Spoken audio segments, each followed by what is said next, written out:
Disfrutando de este pueblo que ha visto que hemos traído el sol y la nieve al mismo tiempo. Somos el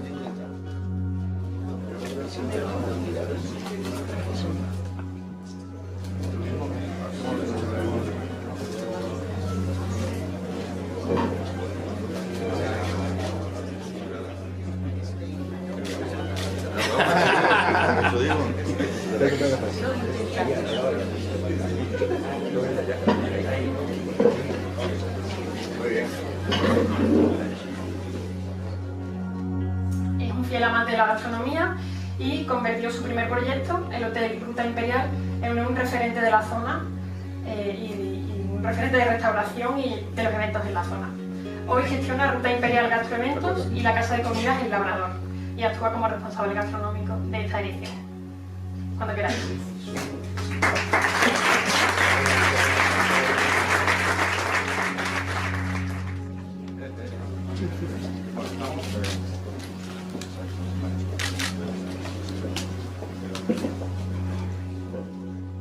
Su trabajo queda atrás, pero aún nos queda mucho más que recorrer. Hoy es un gran día, no solo para nuestra comarca lavera, sino también para toda la sociedad.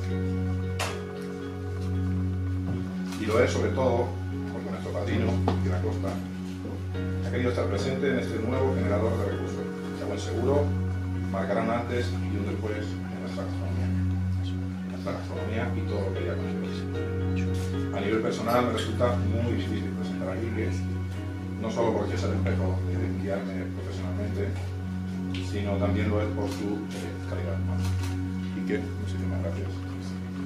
Gracias por no dudar ni un solo segundo cuando te propuse participar y ser padrino de Imperial Kitchen Spain.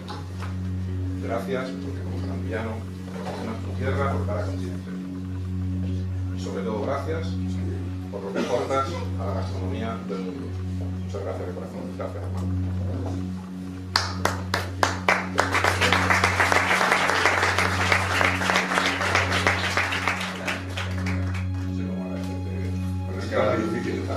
Pues mira, nada más que por pasar un ratito aquí en el pueblo y ya agradecido estoy.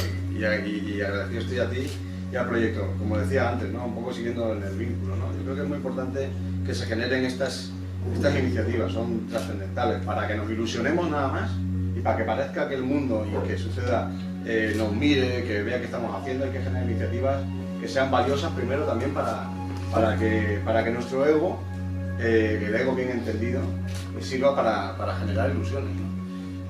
Sinceramente me he quedado muy sorprendido por la cantidad de cocineros que participáis en red y sobre todo también por los cocineros que estaba abajo en la cocina organizándome. Tenéis la posibilidad en 2 días de tener a las cocinas más interesantes y dinámicas del país y que puedan servir de alguna manera para generar esa ilusión de la que estamos hablando.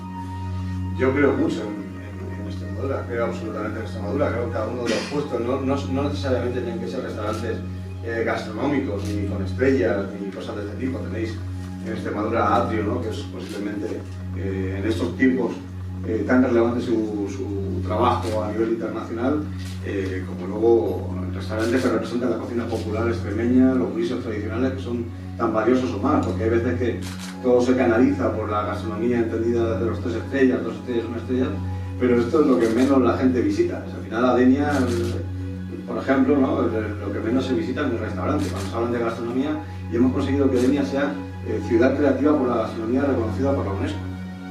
Y sinceramente en mi restaurante damos 25 por la mañana y 25 por la noche.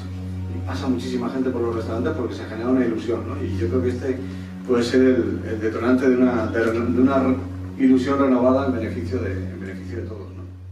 Y esto me ha pasado a mí. Yo empecé hace unos 30 años en la cocina, más o menos. Y cuando yo empecé, los cocineros se escondían de las recetas. No te las enseñaban. O sea, mi jefe de cocina, cuando tenía que hacer alguna base, alguna mezcla, se apartaba. Y lo que ha cambiado en estos tiempos es que hemos donado el conocimiento. Esta es la realidad de este tiempo y por eso ha pasado esto. Por ello yo les digo que si tenéis algún amigo cocinero y cocinera en la zona que no se ha enterado o que tiene previsto no acercarse, que aproveche y que pase por aquí porque seguramente va a encontrar inspiración y conocimiento gratuito.